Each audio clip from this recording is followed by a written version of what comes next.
আপন চাচাতো ভাইয়ের সাথে মিথ্যা ভালোবাসার অপবাদ, মিথ্যা ধর্ষণের অপবাদ দিয়ে আমার জীবনটাকে নষ্ট করে দিল আমারই আপন চাচাতো ভাই। আমার বিয়েটা খুব ছোটকাল থেকেই ঠিক হয়েছিল আমার চাচাতো ভাইয়ের সাথে। আমার বাবা মা সবসময় বলতো তোকে রিয়াজের সাথে বিয়ে দেব, আর আমিও বাবা মাকে বলতাম আমার তো ঠেকাই পড়ছে ওর সাথে বিয়ে বসতে। এগুলো বলে অনেক দুষ্টামি করতাম। দুই পরিবারকে কথা দিয়েছিল আমাদের দুজনকে এক করবে, কিন্তু আমরা দুজনকে এক হতে পারবো? বড় হয়ে যাওয়ার পর তো আমাদের দুজনের সিদ্ধান্তই চেঞ্জ হয়ে যায়। আমি যখন ক্লাস 9-এ উঠলাম তখন আমার বাবার কাছে আমার চাচাতো ভাইয়ের পরিবার থেকে আমার জন্য প্রস্তাব পাঠায় যাতে আমাদের দুজনের বিয়েটা সেরে ফেলে খুব তাড়াতাড়ি। কিন্তু আমি আমার বাবাকে বলে রেখেছি, দেখো যত যাই হয়ে যাক আমি রিয়াজকে বিয়ে করব না, ও যে বাজে একটা ছেলে, আমার ওকে একটুও ভালো লাগে না, তোমরা দয়া করে এই প্রস্তাবটা ফিরিয়ে দাও। এইগুলো বলে আমি চলে গেলাম স্কুলে। স্কুল থেকে ক্লাস করে যখন বাসায় আসলাম তখন আমার মা আমাকে বলছে, মা নিজেকে একটু বোঝা, নিজেকে একটু শান্ত কর, আমরা যেটা করব তোর ভালোর জন্যই করব, তুই এইগুলো কেন করছিস বলতো? আর এলাকার সবাই যদি জেনে যায় তাহলে তো অনেক বড় সমস্যা হবে, তুই সবটা মেনে নে, আমরা যেভাবে বলছি সেইভাবেই কর। কিন্তু আমি বাবা মা কারোর কথাই শুনলাম না।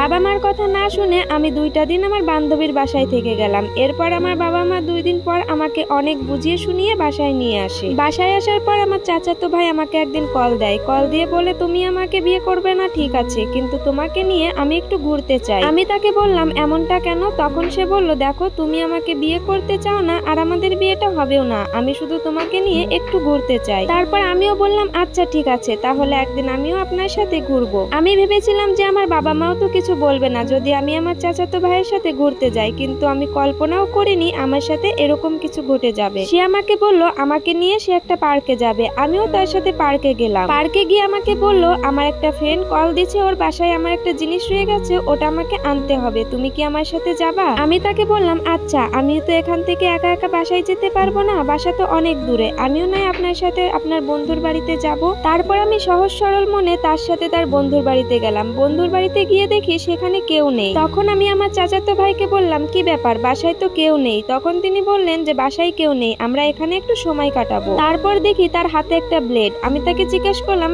আপনার হাতে ব্লেড কেন? তখন দেখি সে আমার কাছে আসতে শুরু করলো। আমি ভয়ে অনেক চিৎকার করতে লাগলাম। তারপর আমার নাকের সামনে একটা রুমাল নিয়ে আসলো, আর সেই রুমাল নিয়ে আসার পরে আমি অজ্ঞান হয়ে গেলাম। অজ্ঞান হওয়ার 2 ঘন্টা পর আমার জ্ঞান ফেরে। জ্ঞান ফেরার পরে দেখি সে আমার ড্রেসের সবকিছুই ছিঁড়ে ফেলেছে। আমি এইগুলো দেখার পর আমি তাকে বলছি কি ব্যাপার, আপনি আমার জামা কাপড়গুলো ছিঁড়েছেন কেন? তারপর তিনি আমাকে বললেন আমি এবার বাসায় গিয়ে বলবো তুমি আমার হাতে খুব বাজেভাবে ধর্ষণ হয়েছে। আমি বললাম কি বলছেন আপনি এসব, এগুলো কোন ধরনের কথা? এরপর আমি অনেক কান্নাকাটি করছি। তখন তিনি আমাকে একটা ওড়না দিয়ে বললো চলো এবার আমরা বাসায় যাব। বাসায় যাওয়ার পর মা জিজ্ঞাসা করলো কি রে তোর জামাই কি হয়েছে? আমি কিছু বলতে না পেরে অনেক কান্নাকাটি করছিলাম। আমার কান্নাকাটিতে ধীরে ধীরে বাসার আশেপাশের মানুষ জড়ো হয়েছে। তারপরে আমি বাবা মাকে সবটা বলার পরে এই ঘটনা পুরো গ্রামে ছড়িয়ে পড়ে। এইসব জানার পরে আমার বাবা আমার চাচাতো ভাইকে অনেক জোরে থাপ্পড় মেরেছিল এবং অনেক মারামারিও হয়েছিল, এবং আমার চাচা চাচিও আমার চাচাতো ভাইকে অনেক মারধর করে বকাবকি করে বাড়ি থেকে বের করে দিয়েছিল। বের করে দেওয়ার পর সে যে কোথায় গেছে